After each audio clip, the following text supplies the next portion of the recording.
Permanent vacancies होने के लिए 2022 और 23 के लिए हो सकता है कि आपका 17,000 वैकेंसी भी 17,200 जो 91 वैकेंसीज हैं, ये वैकेंसी परमानेंट होने की उम्मीदें हैं। आज की इस वीडियो में हम बात करेंगे आप सभी यूपी एनएचएम 17,000 भर्ती को लेकर के, जो आप सभी के लिए बहुत बड़ी खुशखबरी है, क्योंकि अभी जो है एक हमें जो नोटिस आउट हुई है वो ऑफिशियल वेबसाइट पर नहीं है, बट वो पहले की थोड़ी सी कुछ महीने पहले की यहाँ पर आउट हुई थी, जिसमें दोनों में डिफरेंस किया गया, परमानेंट वैकेंसीज और जो कंट्रेक्चुअल बेस पे वैकेंसीज है। इसमें इसका जो है इंड करने के लिए काफ़ी चीज़ें जो इसमें कही गई हैं। इसके प्रोसेस क्या है कि अगर परमानेंट होना है तो किस प्रकार से आपकी जो भर्ती है परमानेंट होगी, ठीक है, क्योंकि अब ज्यादा दिन इस पे इंतजार नहीं करना पड़ सकता है। हो सकता है कि आपकी वैकेंसी जॉब होने के बाद ही ऐसा कुछ हो, तो लेकिन जो परमानेंट होने का जो प्रोसेस है कैसे हो सकता है, और इस पर जो है काफी जो है अमेंडमेंट हुए थे, काफी इस पर जो है चर्चाएं चली हैं, ठीक है। तो इस बेस पर बहुत सारे पॉइंट्स जो है डिक्लेयर किए गए हैं पॉइंट्स पे, क्योंकि ये नोटिस में सीधा सीधा भी दिखा रहा हूँ, पूरी चीजें बातें यहाँ पर कही गई हैं। परमानेंट कैसे प्रोसेस होगा, ठीक है, अगर होना होगा तो कैसे होगा, ये डिपेंड करता है सेंट्रल गवर्नमेंट और जो है अपना स्टेट गवर्नमेंट के ऊपर। तो कैसे क्या होता है, इसका जो स्टेटमेंट है वो है क्या, क्योंकि बहुत जल्द साथियों आपको ये जो है द इंड देखने को मिलेगा। कंट्रेक्चुअल बेस पे जो संविदा कर्मी है अब नामो निशान भी खत्म होने वाला है, कि बहुत जल्द आप सभी परमानेंट होने वाले हो। चलिए मैं पूरी प्रक्रिया आप सभी को समझाता हूं, क्योंकि मेरे पास बहुत सारे कमेंट आ रहे थे कि सर इसके बारे में कुछ बताएं।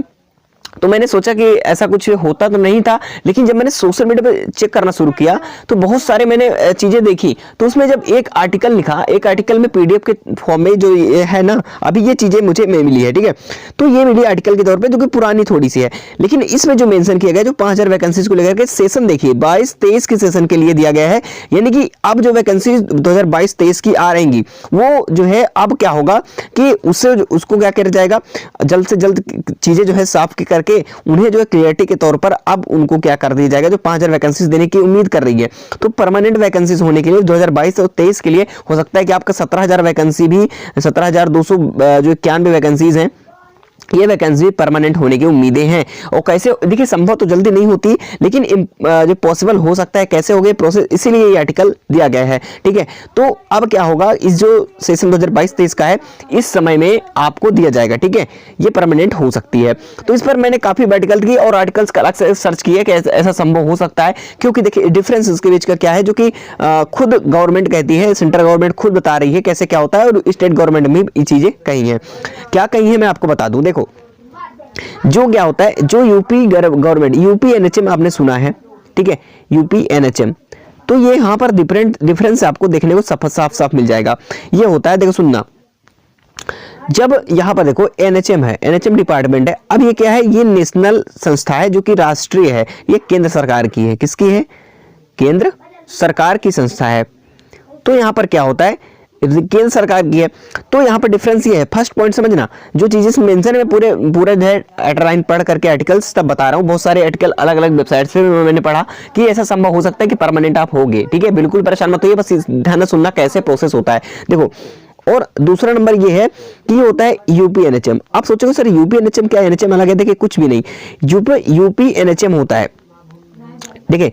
अब एनएचएम क्या है, राष्ट्रीय संस्था है। अब ये एनएचएम जो होती है ये केंद्र सरकार की संस्था होती है, इसी में अलग अलग स्टेज में क्या होता है, ये संस्था के द्वारा जो है लोगों को जॉब दी जाती है संविदा बेस पे, ठीक है। तो यहाँ पर सीधे क्या होता है, सब देखिए दो संस्था मेन है, वो एक ही संस्था है मेन, एनएचएम डिपार्टमेंट। जो एनएचएम डिपार्टमेंट है केंद्र सरकार की होती है, सेंट्रल गवर्नमेंट की होती है। तो जब ये सभी में क्या होता है कि हर जगह पे एक हेडक्वार्टर्स होते हैं, हर एक डिस्ट्रिक्ट में, ठीक है, सॉरी हर जगह जो है, हर एक जो स्टेट में क्या होता है, हर एक स्टेट में ये चीजें दी जाती हैं, और इसके आगे इसीलिए टाइटल लग जाए, कहीं आपने बिहार एनएचएम देखा होगा, यूपी एनएचएम देखा, राजस्थान एनएचएम देखा होगा, तो हर तरीके से होते हैं।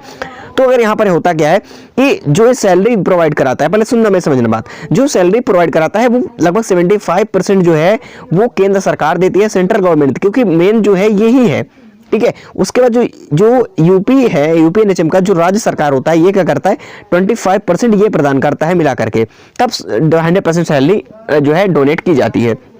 तो यहाँ पर क्या करता है, जो राज्य सरकार का है, ठीक है, जो स्टेट गवर्नमेंट है, राज्य सरकार क्या करती है, ये मान्य नहीं करती है, यानी कि ये जो है परमानेंट करने के पास, इसके पास कोई पावर नहीं है, ठीक है, इसको जो है परमानेंट करने की कोई पावर नहीं है राज्य सरकार के पास। तो सर किसे है, मैं आपको बता दूं, देखो आप ये पूछेंगे जरूर तो कि कौन कर सकता है, तो मैं आपको बता दूं ये परमानेंट नहीं कर सकती है, इसके बस में कुछ नहीं, ये साफ साफ कहती है कि हम जो है राज्य सरकार के द्वारा परमानेंट आपको नहीं कह सकता है, तो कर कौन सकता है, अब एनएचएम डिपार्टमेंट कर सकता है। ठीक है, एनएचएम डिपार्टमेंट जो है आपको कर सकता है, वो भी केंद्र सरकार के ऊपर से। ठीक है, यानी सेंट्रल गवर्नमेंट कर आपको करेगी, तब आपको जो है गवर्नमेंट परमानेंट हो पाओगे। ठीक है, ये कैसे संभव है, देखिए बहुत मुश्किल होता है ऐसा हो पाएगा, लेकिन एक जैसे हो सकता है, या तो क्या करें, जैसे यूपी ट्रिपल एस, जैसे यूपीएससी होता है। ठीक है, यूपीपीएससी या बोल दे तो यूपीएससी जो होता है, इस प्रकार अगर कंडक्ट कराता है तो ये करेगा, जैसे एसएससी सेंट्रल लेवल की हो गई, तो इस प्रकार से क्या करता है, अगर एनएचएम खुद, अगर एनएचएम जो है ये अपने तरीके से, अगर एनएचएम खुद एग्जाम कंडक्ट कराए अलग अलग स्टेजेस में सेंट्रल लेवल पर, तो ये हो सकता है कि ये परमानेंट हो सकते हैं। अब अगर मान लीजिए उत्तर प्रदेश में, अगर मान लीजिए कि अलग अलग स्टेज में ये चीजें चल रही हैं, तो होगा क्या, इस स्टेट में ये चेक होगा परमानेंट होने का प्रोसेस। अब समझना कि अब राज्य सरकार में होना भी चाहता है, तो ये क्या करेगा, इससे परमिशन लेनी पड़ेगी किसी प्रकार से। सेंट्रल गवर्नमेंट जो है चाहेगी कि हाँ इनको परमानेंट करना चाहिए, तो जाकर के कहीं राज्य सरकार वो आपको इनको ऑर्डर देगी, एनएचएम डिपार्टमेंट को जो अपने खुद का हेडक्वार्टर वहां पर ऑर्डर देगी, तभी ये जो है राज्य सरकार आपको परमानेंट कर सकती है। हालांकि ये संभव है, लेकिन कर सकते हैं। ठीक है, तो ये चीजें इम्पॉसिबल हैं अभी भी फिलहाल, लेकिन पॉसिबल होने की पूरी पूरी उम्मीद है कि अब जो है ये 2022 तो चला ही गया हमारा, 23 से 24 तक ये प्रक्रियाएं पूरी कर ली जाएंगी, जिसमें बहुत सारे आर्टिकल्स एक दूसरे को दिए गए। जल्द से जल्द कोशिश की जाए कि जो स्वास्थ्य विभाग के क्राइटेरिया में है, जो भी जॉब जा रही, जो कंट्रेक्चुअल बेस पे वैकेंसीज कराई जा रही हैं, ये परमानेंट हो सके। ठीक है, तो इस पर बहुत जल्द जो है चीजें सामने आएंगी। इस पर देखिए बहुत सारे मामले भी चल रहे हैं कि जल्द से जल्द इन लोगों को चल रहे हैं, और आप भी अगर चाहते हो तो इस पर में क्या होता है कि काफी चीजें अगर आप या तो फिर कुछ भी कर सकते हो, क्योंकि भाई तो क्या होता है आर्टिकल में साफ साफ जो है नोटिस में यूपी राज्य सरकार के द्वारा चाहे जो भी हो, अगर क्या होता है कि स्टेट गवर्नमेंट के द्वारा साफ साफ उसमें स्टेटमेंट दिया होता है कि हम जो है खुद से परमानेंट आपको नहीं कर सकते हैं, कर सकता है तो केवल जो है सेंट्रल गवर्नमेंट यानी कि केंद्र सरकार कर सकती है आपको। ठीक है, तो बिल्कुल परेशान मत होइए, ये जो बहुत जल्द है 5000 वैकेंसीज भी आपको देखने को मिल जाएंगी। सीएचओ पे भी आने वाली है। ठीक है, ठीक है, नर्सिंग हेल्थ ऑफिसर्स पे भी बहुत सारे ऐसे हैं जो काफी सारे वैकेंसी अलग अलग डिपार्टमेंट में आने वाली है। ठीक है, तो यहाँ पर सीएचओ पे भी आने वाली है, और सीसीएन की वैकेंसी बहुत जल्द आएगी। ठीक है, और बहुत सारी वैकेंसीज है जो कि अब जो है सुनने को मिला है कि अब परमानेंट वैकेंसीज भी बहुत जल्द देखने को मिलेगी। अब 17,000 का जहां तक उम्मीद है, क्या 17,000 वैकेंसी परमानेंट हो सकती है, तो देखो इसमें पूरे आर्टिकल्स हैं कि बहुत जल्द देखने को मिल सकते हैं, ऐसा हो सकता है। लेकिन देखा जाए तो खुशखबरी है, अगर आप इनका प्रयास चलता रहा, अगर देखो एक तरफ और उम्मीदें हैं, अगर स्टूडेंट्स चाहें, जो छात्राएं हैं, हर जगह के अगर प्रोटेक्ट करें या किसी प्रकार से कुछ चीजें अगर मांग करें, तो हो सकता है कि इस पर कुछ बात जो है आगे बढ़ सके कि हाँ इनको भी करनी चाहिए। क्योंकि भाई आप एक्सपीरियंस बेस पे या संविदा कर्मी पे बहुत समय तक करते हो, उसके बाद धीरे धीरे जाकर के कहीं आप तब परमानेंट होते हो, कितने साल आपको झेलने पड़ते हैं। ठीक है, तो ये क्या होते हैं, कुछ समय में हो सकता है कुछ साल में आप सभी को परमानेंट की जॉब लगातार मिलने लगी, वैकेंसीज ही परमानेंट आने लगेगी, तो ऐसा होना संभव है। लेकिन देखिए अगर संभव चाहे तो सब संभव हो सकता है। ठीक है, लेकिन ऐसा देखो धीरे धीरे प्रक्रियाएं आगे बढ़ेंगी। ठीक है, क्योंकि अभी संविदा पे करोगे तो थोड़ा सा अलग होता है, लेकिन ये गवर्नमेंट नहीं होती है। ठीक है, ये खाली जो कंट्रेक्चुअल बेस पे होती है, जो कि कंट्रैक्ट पे होता है। अब क्या होगा कि आपको कुछ समय में हो सकता है, कुछ साल में बदलाव आज देखने को मिल जाए, हो सकता है अभी भी बदलाव कुछ महीने में हो सकता है मिलने की उम्मीद है, क्योंकि आर्टिकल साफ साफ कह रहे हैं, जो कि 2022-23 का सेशन आपने देखा, यहाँ पर मैंने बार बार दिखाया कि सेशन में ट्रेनिंग के लिए अपॉर्चुनिटी दी जाएगी। ठीक है, आप सभी को।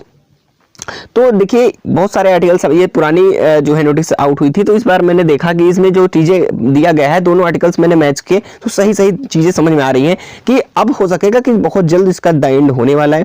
ठीक है, तो देखिए वैकेंसी बहुत जल्द आपको देखने को मिल जाएगी परमानेंट भी, और 17,000 वैकेंसीज का क्या परमानेंट होता है या नहीं होता है, इसका प्रोसेस हम जैसे ही सोचेंगे एक बार कोशिश करेंगे कि इसके बारे में हम मेल करके किसी थ्रू जो है नेशनल हेल्थ मिशन के पास डायरेक्टली अगर किया जाए, हेड ऑफिस में इनको मेल किया जाए, तो हो सकता है रिप्लाई मिल सके। तो इसके बारे में पता करने की कोशिश करेंगे, ऐसा संभव हो सकता है कभी भी, तो आपको जरूर जानकारी देंगे। ठीक है, तो बिल्कुल आप लोग तैयार रहें, क्योंकि आप सभी के लिए जो बहुत जल्द जो है प्रोसेस कंप्लीट होने वाला है।